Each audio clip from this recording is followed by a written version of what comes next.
Hello students. So yesterday we started our part 2 of chapter 2 and we did till here that when the headquarter of a radio station was opened in Lucknow in 1938 and Bismillah Khan soon became an often heard Shehnai player on radio. Now we will start from paragraph 7. When India gained independence on 15 August 1947, Bismillah Khan became the first Indian to greet the nation with his Shehnai. As I told you on the very starting of this part 2 that he was known as a legendary. He was a very renowned famous player who played Shehnai. And when did he play? When India gained independence on 15 अगस्त 1947. तो जब India को आज़ादी मिली, Bismillah Khan became the first Indian to greet the nation with his शहनाई. बिस्मिल्लाह खान पहले Indian बने जिन्होंने पूरी nation को greet करा अपनी शहनाई से, अपनी शहनाई की कलाकारी दिखा के, शहनाई प्ले करके. He poured his heart out into राग काफ़ी from the Red Fort to an audience which included Pandit Jawaharlal Nehru, who later gave his famous Tryst with Destiny speech. और उसके बाद उन्होंने क्या किया? He poured his heart out into राग काफ़ी. राग काफ़ी की धुन उन्होंने बजाई, शहनाई में से राग काफ़ी बजाया उन्होंने. और इस तरीके से क्या उन्होंने राग बजाया था वो शहनाई में से, इतना मधुर, इतना सुरीला कि ऐसा लगा हो जैसे उनका दिल ही निकल के बाहर आ गया है. And from where did he play? He played it from the Red Fort to an audience which included Pandit Jawaharlal Nehru. Red Fort में उन्होंने शहनाई बजाई थी और उस ऑडियंस में पंडित जवाहरलाल नेहरू भी थे जिन्होंने उनकी शहनाई सुनी. Who later gave his famous tryst with destiny speech. और उन्होंने बाद में स्पीच भी दी थी. पंडित जवाहरलाल नेहरू ने एक टायरिस्ट विद डेस्टिनी के नाम से, जो बहुत ज़्यादा फेमस हुई थी, इंडिपेंडेंस के दौरान पे उन्होंने दी थी. Bismillah Khan has given many memorable performances both in India and abroad. Bismillah Khan ने हमें बहुत ही ऐसे यादगार परफॉर्मेंस दिए हैं, दोनों इंडिया में भी और अब्रॉड में भी, यानी इंडिया से बाहर भी. His first trip abroad was to Afghanistan, where King Zahir Shah was so taken in by the maestro that he gifted him priceless Persian carpets and other souvenirs. और उनका जो पहला ट्रिप था अब्रॉड का, जो वो पहली बार कहीं पे गए थे, तो वो कहाँ पे गए थे? He went to Afghanistan. Afghanistan गए थे और वहाँ के एक किंग ज़हीर थे, किंग ज़ाहिर शाह. वो इतने ज़्यादा इम्प्रेस हो गए थे इस बिस्मिल्लाह खान जी से. वॉज टेकन इन बाय का मतलब है अट्रैक्टेड और चार्म्ड बाय.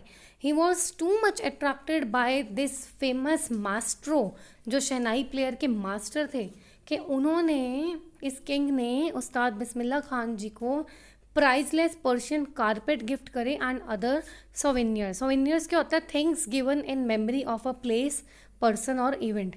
कोई पर्सन की याद में, प्लेस या इवेंट की याद में दी जाने वाली चीज़ों को सोवेनियर कहते हैं.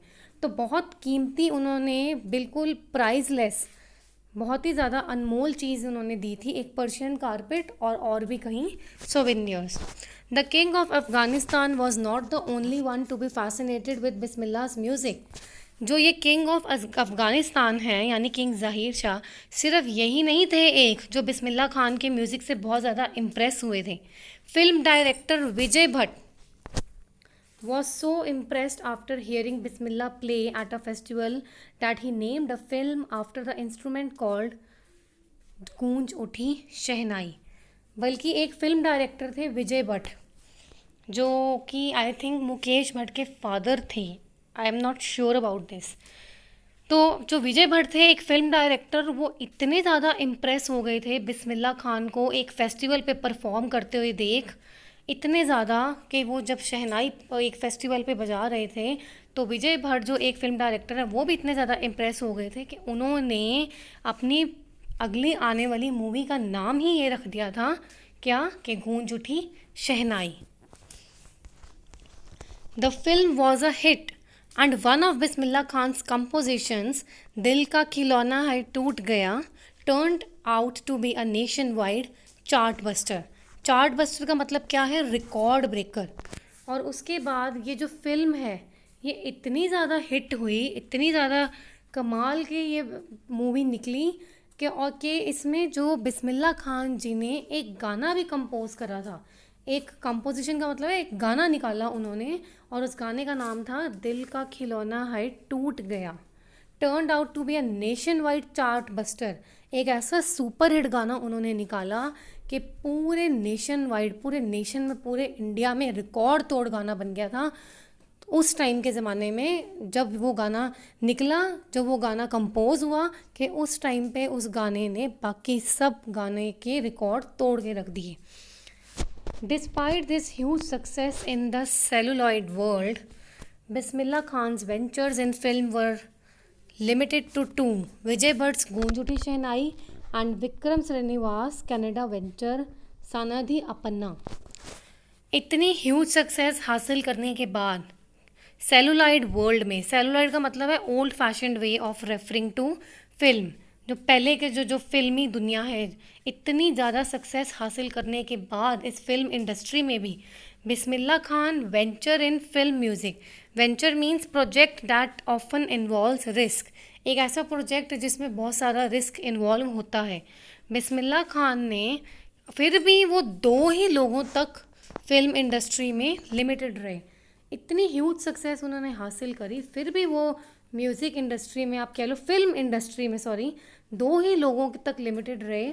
एक तो विजय भट्ट की गूंज उठी शहनाई, जिसके लिए उन्होंने ये वाला गाना कंपोज करा, और दूसरा विक्रम श्रीनिवास कन्नड़ा वेंचर।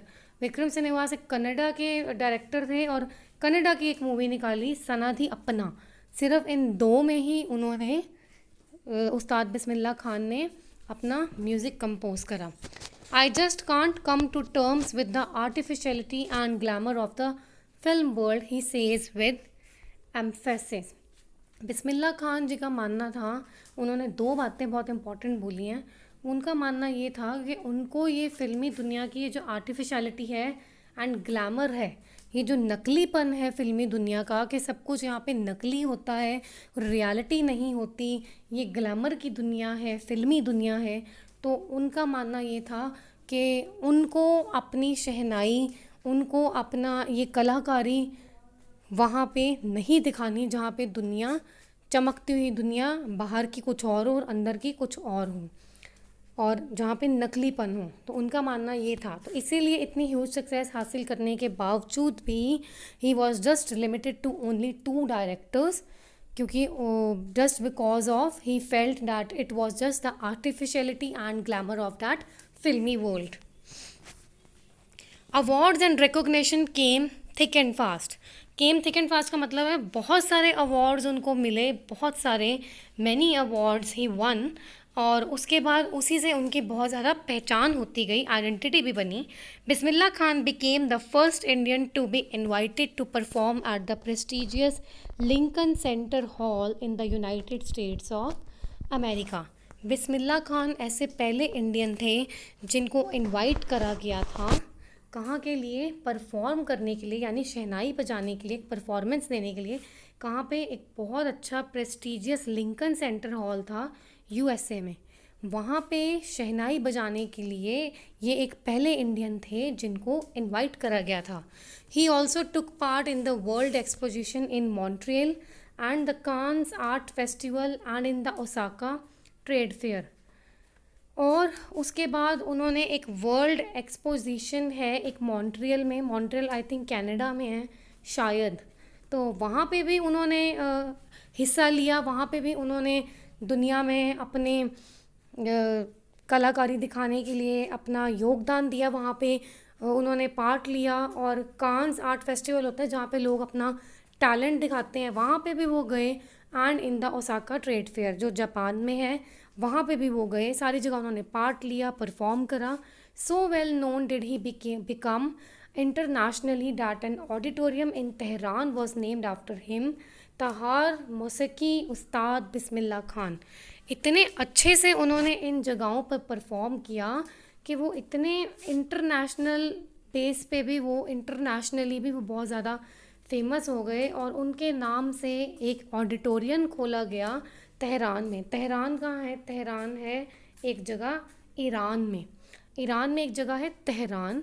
इतने फेमस हो गए वो इंटरनेशनली भी कि उनके नाम से तेहरान की जगह पे एक ऑडिटोरियम खोला गया और उस ऑडिटोरियम का नाम था तहर मौसीकी उस्ताद बिस्मिल्लाह खान। तो ये बातें आपको पता होनी चाहिए। National awards like the Padma Shri, the Padma Bhushan and the Padma Vibhushan were conferred on him. Conferred का मतलब है कि भी यही अवार्ड जीतना। तो इस तरीके के नेशनल अवार्ड्स भी उनको मिले। पद्मश्री अवार्ड मिला उन्हें, पद्म भूषण अवार्ड मिला और पद्म विभूषण अवार्ड भी उन्हें मिला। इतने ज़्यादा वो महान थे। In 2001, Ustad Bismillah Khan was awarded India's highest civilian award, the Bharat Ratna. 2001 में उस्ताद बिस्मिल्लाह खान जी को इंडिया का सबसे महान, जिसे आप कहते हो सबसे हाईएस्ट सिविलियन अवार्ड जिसे आप कहते हो भारत रत्ना, ये मिला उन्हें। ये तक उनको दिया गया। इतने मास्टरो, वाकई ही वो बहुत एक मास्टर ही थे अपने काम के। With the coveted award resting on his chest and his eyes glinting with rare happiness, he said, "All I would like to say is teach your children music. This is Hindustan's richest tradition. Even the West is now coming to learn our music." Coveted का मतलब है much desired. ऐसा award उन्हें मिला जो शायद हर कोई चाहता है, कि इतना ज़्यादा डिज़ायर करता है, इतनी ज़्यादा विश रखता है हर एक नागरिक के, अगर वो किसी ऐसी फील्ड में है जहाँ पे वो बहुत एक्सेल कर रहा है, तो everyone wants to get this award, the Bharat Ratna. इतना ज़्यादा डिज़ायर्ड अवार्ड उनको मिला। Resting on his chest. Resting on his chest का मतलब है कि पहले के टाइम पे जो अवार्ड होते थे, बहुत पहले के टाइम पे, तो वो मेडल्स के फॉर्म में ही दिए जाते थे, और वो मेडल जब उनको पहनाया गया तो वो उनकी चेस्ट के ऊपर रेस्ट कर रहा था, शो हो रहा था। And his eyes glinting with rare happiness, he said. Glinting का मतलब है शाइनिंग, और उनकी आंखों में एक अजीब सी खुशी की चमक नज़र आ रही थी। और उन्होंने क्या बोला? उन्होंने बोला कि मैं बस यही कहना चाहता हूँ कि आप सब अपने बच्चों को म्यूज़िक सिखाओ। ये आजकल हमारे हिंदुस्तान का सबसे रिच ट्रेडिशन चल रहा है म्यूज़िक सीखना, और even the west is now coming to learn our music. और इवन जो लोग बाहर की कंट्रीज़ के हैं, वेस्टर्न कंट्रीज़ के हैं, वो लोग भी आके हमारा म्यूज़िक सीखना चाह रहे हैं। तो आप लोग भी अपने बच्चों को म्यूज़िक सिखाओ। In spite of having travelled all over the world, Khan Saab, as he is fondly called, is exceedingly fond of Banaras and Dumbarton, and they remain for him the most wonderful towns of the world. In spite of having travelled all over the world, सारी दुनिया travel करे थे वो, सारी दुनिया में travel करने के बावजूद भी खान साहब, and is fondly called, Khan साहब जो उनको प्यार से बुलाया जाता था, प्यार से लोग उन्हें खान साहब कहते थे, उनको फिर भी दो ही चीज़ें पूरी दुनिया में, दो ही सबसे ज़्यादा मोस्ट वंडरफुल टाउन लगे उन्हें ऑफ द वर्ल्ड के। कौन से? एक तो बनारस और दूसरा डुमरांव। इतनी दुनिया घूमे वो, फॉरेन कंट्रीज़ गए, अब्रॉड गए, परफॉर्मेंसेस दी, सब कुछ किया, फिर भी उनको दो जगहें बहुत वंडरफुल लगी, that is Banaras and Dumraon. A student of his once wanted him to head a Shehnai school in the USA, and the student promised to recreate the atmosphere of Banaras by replicating the temples there. फिर एक दिन क्या हुआ, एक उनका student था, जहाँ भी वो गए, मे बी उन्होंने, उस स्टूडेंट ने उनकी परफॉर्मेंस देखी हो या कोई क्लास अटेंड कर रही हो, ठीक है, तो उनका एक स्टूडेंट था, मतलब उनका फॉलोअर था आप कह सकते हो।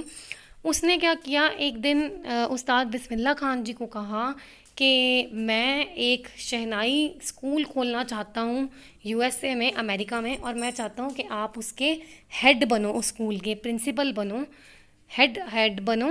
And the student promise to recreate the atmosphere of Banaras. और स्टूडेंट ने क्या प्रॉमिस करा? स्टूडेंट ने कहा कि मैं बिल्कुल बनारस जैसा एटमॉस्फेयर वहाँ पे अमेरिका के स्कूल में, शहनाई वाले स्कूल में रिक्रिएट कर दूंगा by replicating the temples there. Replicating का मतलब क्या होता है? रेप्लिकेटिंग मीन्स कॉपी करना। उसने कहा कि मैं सारे के सारे टेम्पल जैसे बनारस में बने हुए हैं, बिल्कुल वैसे ही उस स्कूल में बना दूंगा, आपको लगेगा ही नहीं कि आप बनारस में नहीं हो। बिल्कुल सेम वैसे कॉपी करके वैसे ही नक्शा सब कुछ बनवा दूंगा, आप आ जाओ बस। तो ये स्टूडेंट की रिक्वेस्ट थी। But Khan sahab asked him if he would be able to transport river Ganga as well. लेकिन खान साहब ने, उस्ताद बिस्मिल्लाह खान जी ने ये बोला कि क्या तुम गंगा नदी जो है, क्या तुम गंगा नदी को भी वहाँ पे ला सकते हो? ले आते तो बहुत अच्छा हो जाता। Later he is remembered to have said, that is why whenever I am in a foreign country, I keep yearning to see Hindustan. While in Mumbai, I think of only Banaras and the Holy Ganga, and while in Banaras, I miss the unique matha of Dumraon. और इसलिए उनकी एक कहावत है जो वो बोलते थे, वो कहते थे, मैं यही समझाना चाहता हूँ कि जब भी मैं कभी फॉरेन कंट्री में होता हूँ, I keep yearning to see Hindustan. Yearning means longing, ठीक है, एंड लॉन्गिंग मीन्स डिज़ायर। उनकी इच्छा होती थी, जब भी वो कभी फॉरेन कंट्री में होते थे, उनको अंदर से एक डिज़ायर होती थी that now I have to go Hindustan. जब वो फॉरेन कंट्री में जाते थे, उनको था कि मैं हिंदुस्तान में आ जाऊं। जब वो मुंबई में होते थे, तो वो सिर्फ बनारस और होली गंगा नदी के बारे में सोचते थे। और जब वो बनारस में होते थे, तो वो किस चीज़ के बारे में सोचते थे? Unique mattha of Dumraon. डुमरांव में जाके जहाँ पे वो चायता गाते थे, भोजपुरी चायता गाते थे, और वहाँ पे जो उनको इनाम में 1.25 किलो का लड्डू मिलता था, जो मैंने आपको कल वाली वीडियो में बताया था, तो ये चीज़ें वो बहुत ज़्यादा मिस करते थे। तो जब वो डुमरांव में होते थे, तो वो यही यूनिक मट्ठा, इसी को बोला गया है कि वो ये चीज़ मिस करते थे कि वो वहाँ पे चायता गाएं और बदले में उनको जो वो लड्डू का इनाम मिलता था, और वो उसी से ही बहुत ज़्यादा खुश होते थे। तो ये उनके एक वर्ड्स हैं, he is remember to have said, जो आज भी याद करे जाते हैं। तो ये आपको पता होना चाहिए। फॉरेन कंट्री में थे, then he desire to see Hindustan. Mumbai में थे, he thought of only two things, that is the Banaras and the holy Ganga, and when he was in Banaras he missed the unique mattha of Dumraon. Ustad Bismillah Khan's life is a perfect example of the rich cultural heritage of India, one that effortlessly accepts that a devout Muslim like him can very naturally play the Shehnai every morning at the Kashi Vishwanath temple. Devout means believing strongly in a religion and obeying its laws and following its practices. मतलब भक्त बहुत ज़्यादा अपने religion से related. उस्ताद बिस्मिल्लाह खान की जो life है वो बहुत अच्छा एक परफेक्ट एग्जाम्पल है रिच और कल्चरल हेरिटेज के लिए इंडिया के, ठीक है। One that effortlessly accepts that a devote Muslim like him can very naturally play the shehnai every morning at the Kashi Vishwanath temple.